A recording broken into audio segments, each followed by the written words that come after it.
হাসবুনাল্লাহু ওয়া নি'মাল ওয়াকিল 41 বার পড়লে কি হয় এটা কিন্তু আমরা অনেকেই জানি না। হাসবুনাল্লাহু ওয়া নি'মাল ওয়াকিল এই বাক্যটা এতটা সহজ আমরা সকলেই জানি।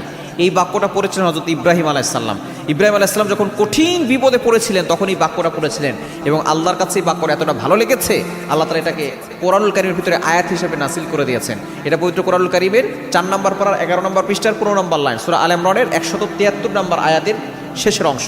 হাসবুনাল্লাহু ওয়া নি'মাল ওয়াকিল। হযরত ইব্রাহিম আলাইহিস সালাম নমরুদ যখন তাকে আগুনে নিক্ষেপ করেছিল, হযরত ইব্রাহিম আলাইহিস সালাম তখন তিনি কোনো কারো কাছে সাহায্য চান নাই। তিনি চিন্তা করেছেন আমার রব সবকিছু জানেন, আমার রব সবকিছু দেখছেন। তিনি বলেছেন হাসবুনাল্লাহু ওয়া নি'মাল ওয়াকিল, আমার আল্লাহ আমার জন্য যথেষ্ট। আল্লাহ পাক রব্বুল আলামিন সাথে সাথে সাহায্য পাঠালেন। আগুনকে ডাক দিয়ে বললেন কুলনা ইয়া নারু কুনি বারদাও ওয়া সালামান আলা ইব্রাহিম, ও আগুন আমার ইব্রাহিমের জন্য শীতলময় ঠান্ডা হয়ে যাও। আগুন মানুষকে জ্বালিয়ে দেয়, পুড়িয়ে দেয়, কিন্তু ইব্রাহিম আলাইহিস সালামের একটা পশমও জ্বালাতে পারে নাই।